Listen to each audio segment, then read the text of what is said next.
ইমাম ও হাফেজদের জন্য টাকা তুলে মসজিদে খরচ করা যাবে কিনা। বর্তমানে আমাদের সমাজে অনেক সময় দেখা যায় ইমাম সাহেবের জন্য টাকা তোলা হয়েছে, অথবা দেখা যাচ্ছে যে এই হাফেজ সাহেবরা যারা তারাবি পড়িয়ে থাকেন তাদেরকে উল্লেখ করে অনেকেই দেখা যাচ্ছে কিছু হাদিয়া দিয়ে থাকেন। এই হাদিয়াটা যাদের জন্য দেওয়া হয়েছে তাদের জন্যই এটা বরাদ্দ।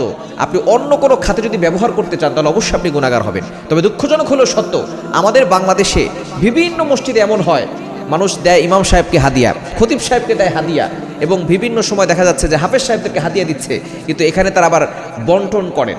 এটা আপনার ভাগ বন্টন করে দেখা যাচ্ছে কিছু ভাগ মসজিদের জন্য রাখেন, কিছু ভাগ ফান্ডে রাখেন, কিছু ভাগ হাফেজ সাহেবদেরকে দেন। খবরদার, এটা সম্পূর্ণরূপে হারাম হবে। এটা হাফেজ সাহেবদের হক, ইমাম সাহেবদের হক।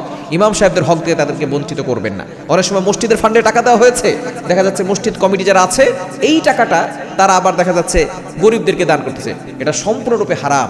মসজিদের ফান্ডে যদি কোটি কোটি টাকাও হয়ে থাকে সেটা মসজিদের ফান্ডেই রাখতে হবে, মসজিদের কাজেই ব্যয় করতে হবে।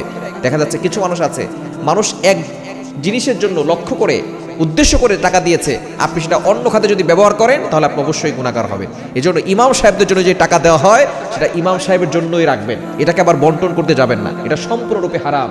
হাফেজ সাহেবদেরকে যে হাদিয়া দেওয়া হয় সেটা হাফেজ সাহেবদেরকে দিবেন, এটা আবার বন্টন করতে যাবেন না, সম্পূর্ণরূপে হারাম।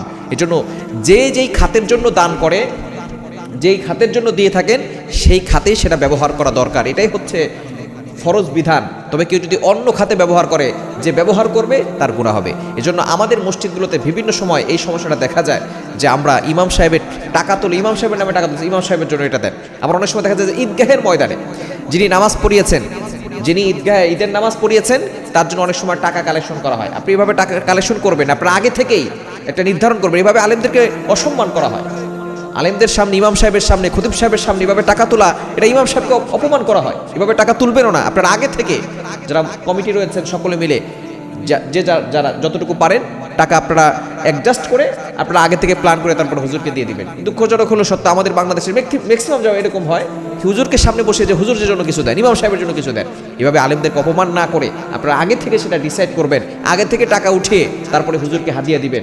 আবার দেখা যাচ্ছে যে এইভাবে টাকা কালেকশন করে, ইমাম সাহেবের জন্য টাকা কালেকশন করে এটা আবার ভাগ বন্টনা করে, যে ঈদগাহের জন্য কিছু রাখলাম, আবার অনেকে মসজিদের জন্য কিছু রাখে, অমুক ফান্ডের জন্য কিছু রাখে। এটা সম্পূর্ণরূপে হারাম। যেন এই হারাম থেকে দূরে সরে আসতে হবে। যার হক তাকে অবশ্যই পরিপূর্ণভাবে সেটা দিয়ে দিতে হবে।